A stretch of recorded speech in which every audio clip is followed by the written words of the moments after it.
Que Peugeot fabrica coches es algo que todos sabéis. Esta es una actividad de la compañía que se inició en el año 1889.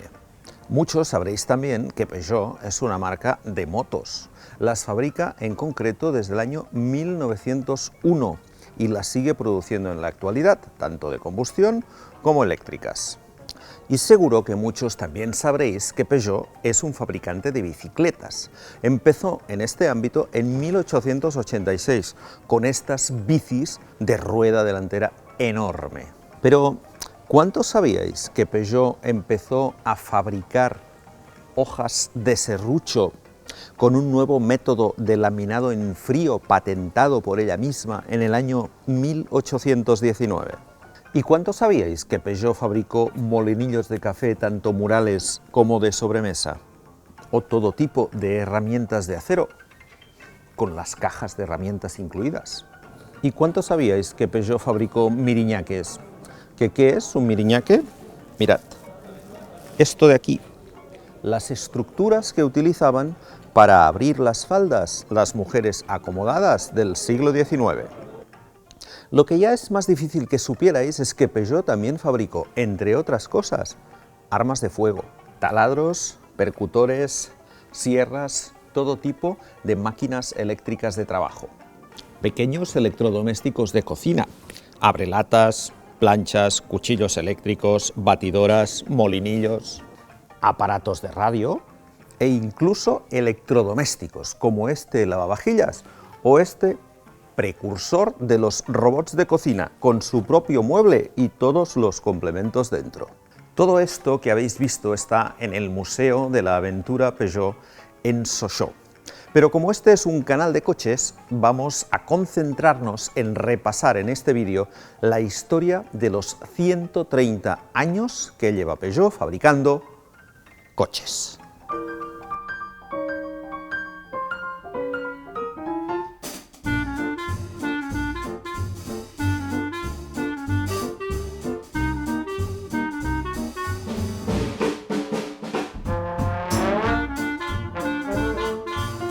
Peugeot es la marca de automóviles más antigua del mundo. Tal vez se fabricaron algunos automóviles antes.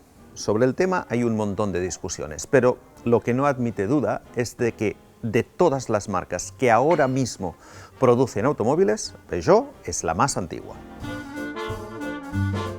La empresa nació en 1810, cuando la familia Peugeot transformó su molino de Rimoncourt en una acerería en la que fabricar primero muelles y más tarde hojas de sierra. Vinieron luego los molinillos de café, las bicicletas, las motocicletas y finalmente los automóviles. En ese momento la compañía estaba liderada por los primos Eugène y Armand Peugeot, el segundo de ellos firme defensor del automóvil, un negocio que él primero no veía del todo claro. De ese desencuentro llegó la separación. Eugène siguió con sus molinillos y sus herramientas, y Armand fundó en 1896 la Société Anonyme des Automobiles Peugeot y se puso a fabricar coches. Después de descartar el uso de los motores de vapor de Léon Serpollet, Armand Peugeot construyó sus primeros cuadriciclos con motores de gasolina Daimler proporcionados por Panhard-Levasseur, que tenía la licencia de producción para Francia de los 2 cilindros en V alemanes.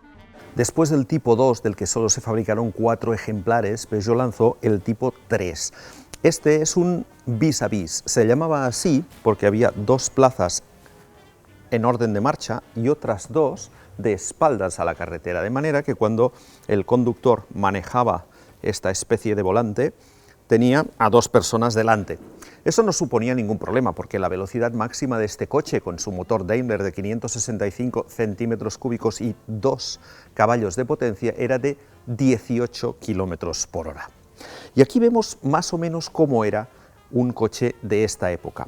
Este está girado con relación al otro, es decir, esta es la parte trasera. Y aquí tenemos el motor Daimler de 2 cilindros en V, el arranque por cadena, el depósito de gasolina y la transmisión, que también es por cadena. Sencillez, mecánica pura. Después del tipo 3, del que Peugeot fabricó 64 unidades, lo que supuso en cierta manera el inicio real de la producción de automóviles de la marca, llegó el tipo 4. Y este es muy especial. Le veis completamente decorado, porque este coche, que es un vis a vis también de 4 plazas con capota, fue producido para el bey de Túnez, una especie de virrey durante el protectorado francés de aquel país africano. Por lo tanto, este coche puede considerarse, en cierta manera, uno de los primeros one-off de la historia del automóvil. Peugeot amplió su gama de cuadriciclos, ganó algunas de las primeras carreras entre ciudades organizadas a finales del siglo XIX. Incrementó su producción hasta superar las 100 unidades anuales y en 1896 presentó su primer motor de 2 cilindros horizontales para dejar de depender de los motores Daimler. En los coches Peugeot del cambio de siglo seguimos sin encontrar volantes, se seguían conduciendo a manivela. Y tenemos curiosidades como este doble faetón, es decir, un 4 plazas ya no vis a vis, sino con una banqueta detrás de la otra, y este toldito tan bonito. Lo que sí que empezamos a encontrar es esto: ruedas ya con radios de madera, en lugar de las derivadas de bicicleta, y con toda una innovación, las primeras cámaras de aire para neumáticos de Michelin, que era el sumum del confort en la época. En 1900, Peugeot fabricó 500 automóviles, una verdadera locura, y tenía nada menos que 17 modelos diferentes, todos con carrocerías propias. A partir de 1902 llega la primera gran revolución. Se acaban los cuadriciclos, que no dejaban de ser vehículos derivados de las bicicletas y las motocicletas, para pasar a ser auténticos automóviles. Las diferencias, sobre todo una, el motor, que pasa a la posición delantera, pero además llegan innovaciones como la dirección de tornillos sin fin, los amortiguadores de fricción y un elemento importante: por fin tenemos volante. En 1904 llega un modelo que es una pequeña revolución en la marca, porque va a ser uno de los primeros grandes éxitos. Es un coche pequeñito, este que hemos visto rojo es del año 1904 y este es de 1913, pero esencialmente es el mismo. Es el tipo 69, conocido con el sobrenombre de Peugeot Bébé, por su tamaño tan diminuto, lo que no le impedía exhibir fieramente este león encima del radiador. Curiosamente, en esa época, la otra rama de Peugeot, la de Eugene, entra también en el mundo del automóvil como Lion Peugeot, y a la muerte del patriarca, sus 3 hijos inician un acercamiento al tío Armand que se concretó en 1910 con la reunificación de la marca. Mientras tanto, la gama Peugeot se amplió con múltiples modelos y carrocerías, y la llegada en 1908 del primer modelo de 6 cilindros, el tipo 105. El estallido de la Primera Guerra Mundial interrumpe la fabricación de coches. Peugeot, que ya tiene una nueva fábrica en Sochaux, trabaja para el Estado fabricando camiones, motocicletas, motores de avión y de carro de combate, así como munición. Después de la Primera Guerra Mundial, Peugeot mantiene 2 líneas de producto: por un lado los coches convencionales y por otro los llamados voiturets, es decir, coches pequeños y muy ligeros. Un ejemplo es este tipo 161, apodado Quadrilette, y que tiene como principal característica que sus 2 plazas están en tándem, una detrás de la otra. Por otro lado, Peugeot compra la patente de los motores sin válvulas que el americano Charles Knight inventa en Estados Unidos y lo aplica también a algunos de sus modelos. Peugeot no fue nunca una marca de grandes coches de lujo, se mantuvo siempre en los segmentos bajo e intermedio, pero de vez en cuando también lanzaba coches como este, con motor de 6 cilindros y una elegantísima carrocería de tipo landaulet, que significa que su parte trasera se descubría para que los pasajeros pudieran gozar del sol. Las ventas de la marca alcanzaron los 23.700 coches en 1926. La progresión era constante gracias a la buena reorganización de posguerra y sobre todo a no meterse en la guerra que mantenían la innovadora Citroën y la conservadora Renault. La primera, impulsada por su creador, André Citroën, revolucionó el negocio automovilístico. Fabricación en cadena, chasis completos de acero, tracción delantera, puntos de servicio en toda Francia, acciones de marketing espectaculares y puso en marcha incluso la venta a plazos. Mientras, Renault entró al trapo de la competencia, pero Peugeot siguió fabricando coches tradicionales de segmento medio y de manera semi-artesanal. En el Salón de París de 1929 aparece el Peugeot 201. Se llama así porque es el tipo 201 desarrollado por la marca e inaugura las denominaciones con el 0 en el centro. Es un modelo 100% Peugeot, es decir, conservador desde el punto de vista técnico, aunque estrena suspensión delantera independiente, robusto, fiable, silencioso, ofrecido en múltiples carrocerías y que irá evolucionando hacia este coche de aquí, que es otro 201, con un nuevo morro, con líneas ya un poco más sofisticadas, un poco más aerodinámicas. 201 y después 301, este aparecido poco después. Recibieron en 1933 una carrocería aerodinámica. Se acabaron los radiadores y los parabrisas verticales y se inició una época en la que el diseño reivindicaba su protagonismo. En 1934 llegó el nuevo buque insignia, el 601, de 6 cilindros y un año después, el 401 completó la gama. Fue más o menos en esta época cuando un dentista convertido en diseñador de automóviles, que se llamaba Georges Poulain, tuvo la idea de encontrar un mecanismo eléctrico que convirtiera a un elegante coupé en un coche descapotable. Fueron los primeros techos duros retráctiles. Se fabricaron en muy pocas unidades porque esto era carísimo, pero hay que recordar que estamos en los años 30 y por lo tanto un techo de este tipo era una auténtica proeza mecánica. Ahora veréis cómo está el motor puesto ahí dentro. Esta es una idea que muchos años más tarde recuperó el Mercedes SLK y Peugeot la aplicó de nuevo con un coche que seguro que recordáis todos, el 206 Coupé Cabrio. A partir de 1936, primero con el 402, luego con el 302, que es este, y con el 202 más pequeñito, Peugeot adopta una configuración de carrocerías inspirada en los Chrysler Streamliner, que estaban muy de moda al otro lado del Atlántico. Pero además la marca francesa les añade una curiosidad, que es la situación de los dos faros dentro de la rejilla del radiador delantero. Esto es un elemento que caracteriza a todos los Peugeot de esta época, desde el año 36 hasta 1940, cuando la llegada de la Segunda Guerra Mundial obliga a parar la producción de turismos. Como curiosidad, este es el primer motor diésel montado en un Peugeot. Este es un 402 y este chasis es lo único que queda de un proyecto que al final nunca vio la luz por culpa del inicio de la guerra. Peugeot tenía pensado desarrollar un 402 diésel, pero no pasó del estadio de prototipo. El motor utilizado se había usado anteriormente para algunos camiones e incluso para tractores agrícolas. La penuria económica durante la guerra y la escasez de combustible obligó a las marcas a agudizar el ingenio. Esto que vemos aquí es un coche adaptado al uso de gasógeno. Tiene un depósito de carbón y aquí detrás, en esta zona, se hacía una combustión lenta de carbón con 35 kilos de este material. Con ello se producía monóxido de carbono que a través de estos tubos llegaba al motor y alimentaba el motor de este Peugeot, que es un 402. De esta manera se conseguían nada menos que 80 kilómetros de autonomía con 35 kilos de carbón vegetal. También provocado por los mismos problemas de penuria durante la guerra, Peugeot sorprendió en el año 1941 con este coche.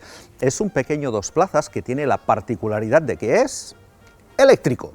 Tiene un motor de 3,3 caballos, le permitía una velocidad de unos 36 kilómetros por hora, una autonomía de entre 70 y 80 kilómetros. Se fabricaron unas 400 unidades y fueron utilizadas sobre todo por el servicio de correos y por los médicos para urgencias. Era la única manera de llegar a los sitios cuando no había gasolina.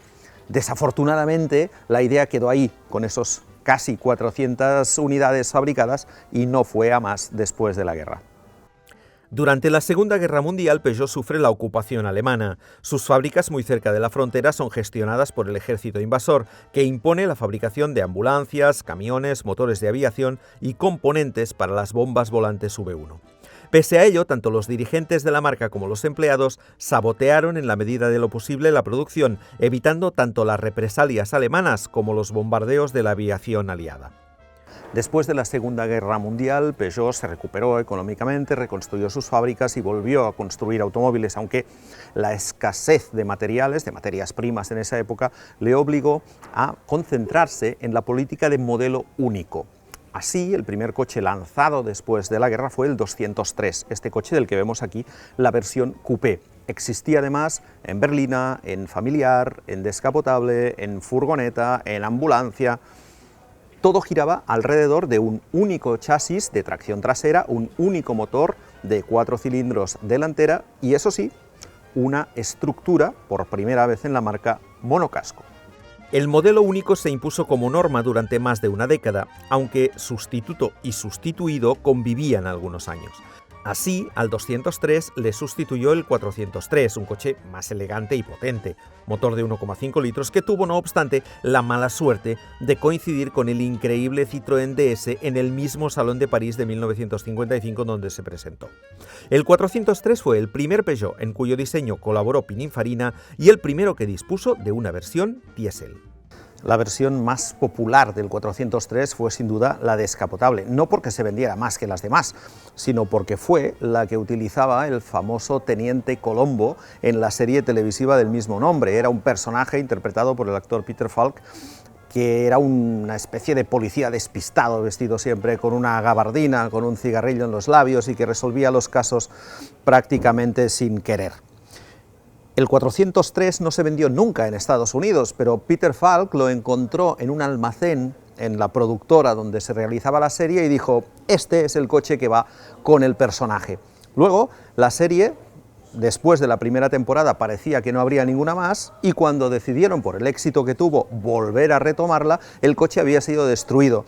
Entonces la productora pidió un coche a Peugeot y Peugeot dijo: oye, que este coche no tenemos nosotros en Estados Unidos, no se ha vendido nunca. Y al final lo que hicieron los productores fue partir de una berlina y transformarla de una manera un poco grosera, pero para que diera el pego y se pudiera seguir utilizando en la serie. En la década de los 60 llegaron dos nuevos modelos, el 404, sustituto del 403 con diseño de Pininfarina y las habituales carrocería berlina, familiar, coupé, descapotable y pick-up, y más tarde el 204, una auténtica revolución en una marca tan conservadora. Este es el Peugeot 204, es un coche importante por muchos aspectos. En primer lugar, porque coincidió con el 404 prácticamente su lanzamiento y por lo tanto rompió con esa política de modelo único que la marca llevaba desde el final de la Segunda Guerra Mundial. Pero además fue el primer Peugeot con tracción delantera y el primer modelo pequeño europeo con motor diésel disponible. Montaba un motor de gasolina de 1,1 litros o el mencionado diésel de 1,4 y se ofreció, como siempre, con las 4 carrocerías: berlina, descapotable, coupé y familiar. Y para ampliar la gama a bajo coste, nada como reestilizar el morro del 204 y su parte trasera, poner un motor de 1.300 centímetros cúbicos un poquito más potente y bautizar el nuevo modelo como 304. De este también hubo versiones Break, coupé y cabrio. En este caso eran idénticas al 204 con el morro del 304 y su motor 1300. Y dentro de la gama 304, otro coche popular mediáticamente hablando. Este es el 304 descapotable con el que la cocinera francesa Julie Andrier se pasea por Francia buscando recetas populares de cocina. Este coche en concreto fue el que Peugeot cedió a la productora de la cocinera para que pudiera sustituir el original, que era el coche propio de la propia Julie. Este coche, para eso, tuvo que ser pintado de rojo y es el único que hay en este museo que no conserva su color original. Junto al 304 llegó el 504, más moderno que el 404, pero siempre con un esquema mecánico clásico de motor delantero y tracción trasera. De nuevo, con las 5 carrocerías habituales. El coupé y el descapotable eran diseños de Pininfarina, que no solo los diseñó, sino que los fabricaba. Este Peugeot, el 504 Coupé, fue el coche en el que se inspiró la marca para el reciente concept car eléctrico Peugeot Legend que vimos en uno de los últimos salones de París. Pero además fue el primer coche de la marca en montar un motor con estructura V6. No este, que es un primera serie, sino la segunda, que tenía el mismo frontal que este 504 descapotable que tenemos al lado. Son coches diseñados por Pininfarina y este fue el que estrenó ese V6 llamado PRV, siglas de Peugeot, Renault y Volvo, las tres marcas que colaboraron en su desarrollo y que luego utilizaron durante décadas en un montón de coches distintos. A partir de la década de 1970, los modelos se incrementan y Peugeot entra en nuevos segmentos. Primero con el pequeño 104, con motores compartidos con Renault, y luego con el 604, una berlina de lujo con el motor PRV y un diseño clásico de 3 volúmenes, del que en el museo hay una curiosa versión limusina. Y después vino la crisis en los años 80. Peugeot primero compró Citroën y sobre todo la deuda de Citroën, luego se hizo cargo de todas las operaciones del grupo Chrysler Europa, las compró muy baratas, pero cargó con todas las marcas inglesas del grupo y con todas las estructuras de producción, y hubo un momento en que la situación era un poco complicada a nivel económico porque además el mundo atravesaba una situación no muy boyante. La marca necesitaba un golpe de efecto, necesitaba un coche que la sacara de esa crisis, y ese coche llegó en forma del Peugeot 205, un coche pequeño, compacto, fiable, atractivo, que enamoró al público, sobre todo al público joven en toda Europa, y que se lanzó apoyado en una buena campaña de publicidad, pero sobre todo en el éxito de las versiones deportivas, tanto en las ventas como en la competición. Este es el mítico 205 GTI, con el que la gente de mi edad soñábamos cuando éramos jóvenes, y esta, una de las 200 unidades del 205 Turbo 16, motor central, tracción integral, que la marca tuvo que construir para poder homologar el coche y participar con él en el Campeonato del Mundo de Rallys, que ganó en 2 ocasiones. A partir de ahí ya todo es más reciente y nos lo sabemos casi de memoria.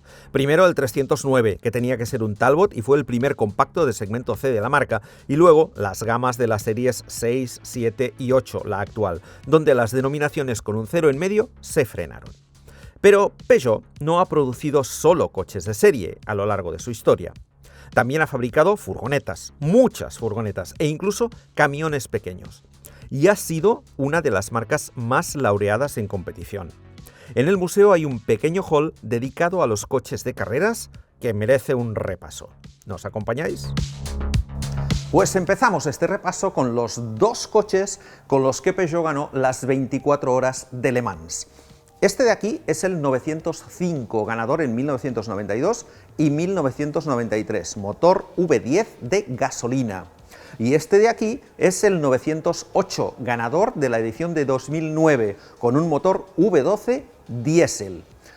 Por cierto, con este coche llegó la primera victoria española en las 24 horas de Le Mans, y no fue Fernando Alonso, sino Marc Gené. A Peugeot le gusta volver a los sitios donde ha ganado, y si antes hemos visto Le Mans, ahora vemos el Pikes Peak. Este coche es un Peugeot 405 Turbo 16, un coche de rides reconvertido para ganar la subida americana cuando todavía era de tierra. Ganó en los años 1988 con Ari Vatanen y en 1989 con el americano Al Unser Jr. Y por supuesto, tras ganar el Pikes Peak había que volver al Pikes Peak y volver a ganar en el Pikes Peak. Cosa hecha en el año 2013 con este coche, una auténtica bestia de competición, el Peugeot 208 Turbo 16. Lo pilotó Sébastien Loeb ya con toda la subida asfaltada. Batió el récord del año anterior por muchísimo y además estableció, lógicamente, una nueva media de kilómetros por hora de velocidad en la subida, nada menos que 145. No de máxima, no, de media. Esta cosa tan divertida es un Peugeot 404 diésel de récords. 2 años después de lanzar el 404 con esta motorización, la marca concibió este coche pensado para batir récords de velocidad. Se fue al circuito de Montlhéry y entre los muchos que batió destaca el de las 72 horas rodando ininterrumpidamente parando evidentemente para repostar, a una velocidad media de más de 160 km por hora. Y seguimos con la dualidad, con esa tendencia de Peugeot de volver a los sitios donde había ganado. Ahora hablamos de África, y si hablamos de África, las dos grandes carreras en suelo africano eran el Rally Safari y el París-Dakar. Este coche de aquí es un Peugeot 504 V6 Coupé, y fue el último coche con el que Peugeot ganó el Rally Safari, en concreto en el año 1978 con Jean-Pierre Nicolas. Anteriormente lo había ganado también con el 504 Berlina y antes con el 404. Y este es el Peugeot 405 Turbo 16 que sustituyó al 205 Turbo 16 en el Dakar. Cuando la FIA prohibió el Grupo B en el año 1986, Peugeot transformó sus 205 Turbo 16 de rallies en coches de rides y los mandó a ganar el Dakar con Ari Vatanen. En el año 1987 Vatanen ganó con el 205, en 1988 ganó también Cancunen con el 205 y en 1989, ya con este 405, Vatanen volvió a ganar. En 1990 Peugeot obtendría una cuarta victoria consecutiva en la prueba africana que ahora se disputa, como sabéis, en Arabia Saudí. Pero sin duda, si hay un coche que vincula a Peugeot con la competición deportiva, es sin duda este, el 205 Turbo 16, unánimemente considerado como uno de los mejores coches de rally de la historia. Es un Grupo B, un coche con chasis tubular, motor turbo central de 1,8 litros, tracción a las 4 ruedas, carrocería de fibra. Salió en el año 1984, ganó las últimas carreras de ese año y fue campeón del mundo en 1985 con Timo Salonen y en 1986 con Juha Kankkunen. Y cuando la FIA, a final de ese año, como consecuencia de los múltiples accidentes de estas auténticas bestias de más de 400 caballos de potencia, decidió prohibir el Grupo B, Peugeot lo alargó, le puso un depósito más grande y lo mandó a ganar el Dakar. Y claro, después de ganar en los rallies en los años 80, Peugeot tenía que volver a ganar los rallies y lo hizo con este coche, el 206 World Rally Car, un coche también con tracción a las 4 ruedas, en este caso con motor delantero de 2 litros, unos 300 caballos de potencia como consecuencia de las restricciones reglamentarias y que fue campeón del mundo de marcas en los años 2000, 2001 y 2002 y de pilotos en 2000 y en 2002, siempre con el finlandés Markus Gronholm. Antes que el 206 World Rally Car, sin embargo, Peugeot compitió con este coche, el 306 Maxi, un kit car, motor 2 litros atmosférico, que sonaba como Los Ángeles, hasta 9.500 vueltas subía el 2 litros que hay aquí debajo. Otro coche mediático, este Peugeot 406 de la película Taxi, en la que el protagonista era un taxista marsellés que iba un poco deprisa por la ciudad costera sureña francesa. Acabamos aquí esta visita a la parte del museo, pero muy cerca de aquí hay otro recinto que también pertenece al grupo PSA, a esta fundación de la aventura Peugeot, que gestiona también el patrimonio de las otras marcas del grupo, de Citroën y de DS, y que nos gustaría mostraros. Un museo no deja de ser un centro de documentación visual sobre la historia, en este caso de una marca. Pero en Sochaux, la fundación L'Aventure Peugeot, Citroën y DS, que gestiona el patrimonio de las 3 marcas y de otras que fueron absorbidas por ellas, caso de Mors o más recientemente de Panhard, dispone de unas naves en las que almacena todo el patrimonio documental de todas las marcas desde la fundación de Peugeot en 1810. Y por supuesto, las visitamos. Bonsoir Mathieu, ça va? Bonjour Joanne, très bien et vous? Wow. Alors, bienvenue au centre d'archives de Terre Blanche, qui fait partie donc, de l'aventure Peugeot Citroën DS et qui s'occupe de conserver et de valoriser le patrimoine historique du groupe Stellantis et des marques Peugeot, Citroën, DS et aussi des marques plus anciennes comme Panhard, Tero, etc. Super. On peut visiter? Bien sûr. On y va alors. C'est parti. Merci. Este hall de entrada del centro de documentación tiene una serie de mesas donde historiadores, periodistas, gente que hace investigación sobre los orígenes de las distintas marcas o su historia pueden venir a trabajar y consultar un montón de documentos. Estos de aquí son copias, ahora veremos los originales, pero el primero, el más importante, es este de aquí, que es el de la Fundación de la empresa Peugeot y es del año 1810. Ya ha llovido. Todas estas salas están protegidas contra la intrusión y contra el fuego. Tienen su temperatura y su nivel de humedad controlados en todo momento para garantizar la conservación de los fondos y en ningún caso tienen luz natural directa. En 3 de ellas se concentra el material gráfico con más de 30.000 vídeos y 4 millones de fotografías, mientras que en las otras 2 se conservan los documentos escritos desde el siglo XVIII y hasta nuestros días. Este material ocupa 8 kilómetros lineales de estanterías.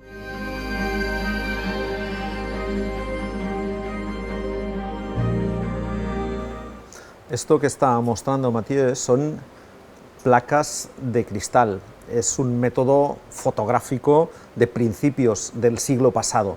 Aquí hay un montón también y se les da prioridad a la hora de digitalizarlas.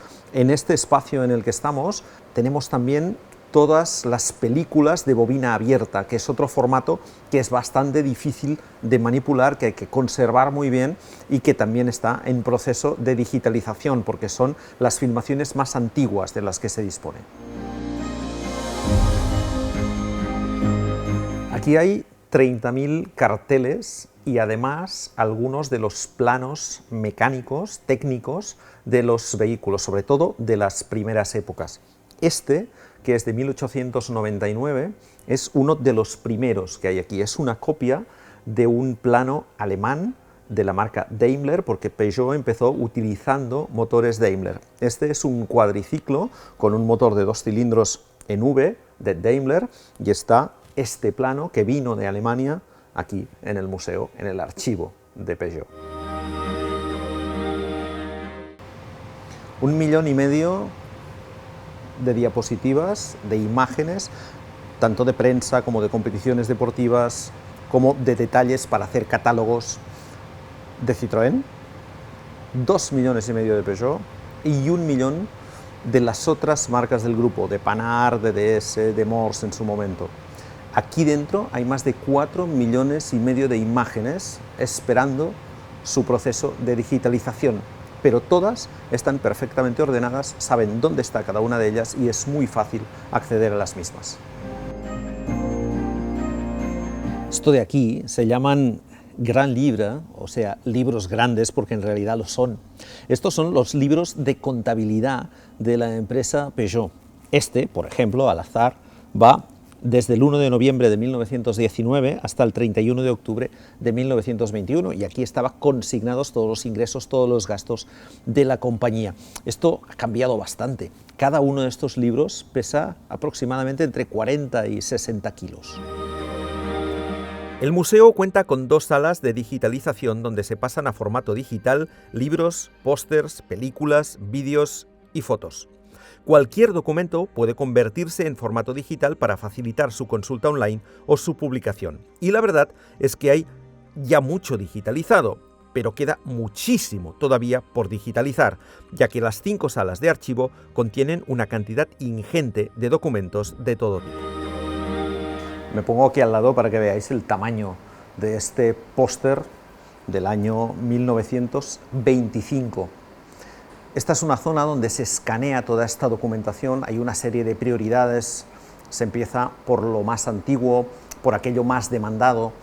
Del museo, de lo que hay en estos momentos en este archivo, tienen digitalizado ya entre un 2 y un 3%, que puede parecer muy poco, pero en relación a todo lo que hay aquí dentro es una cantidad bastante interesante.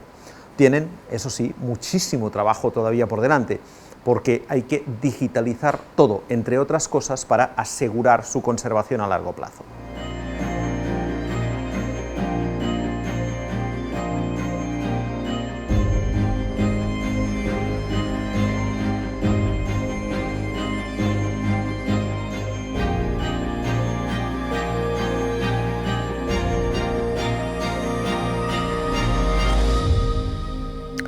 En los museos se suele hacer un resumen de la historia de la marca. Aquí también es el caso, pero además tenemos algunos de los concept cars presentados por Peugeot en los últimos salones internacionales y que en cierta manera representan el futuro de la marca. Terminamos aquí esta visita a este museo de Sochaux, que si alguna vez pasáis por aquí o os gusta la marca y planificáis la visita, realmente vale la pena. Son 8.000 metros cuadrados donde hay 130 coches expuestos, más de 50 bicis y motos y más de 3.000 objetos, todos ellos con el león de Peugeot. Para finalizar, a ver, venga, en los comentarios, de todos los coches que habéis visto, ¿con cuál os quedaríais? Mientras lo pensáis, yo echaré un vistazo a la tienda del museo a ver si encuentro alguna miniatura nueva para mi colección.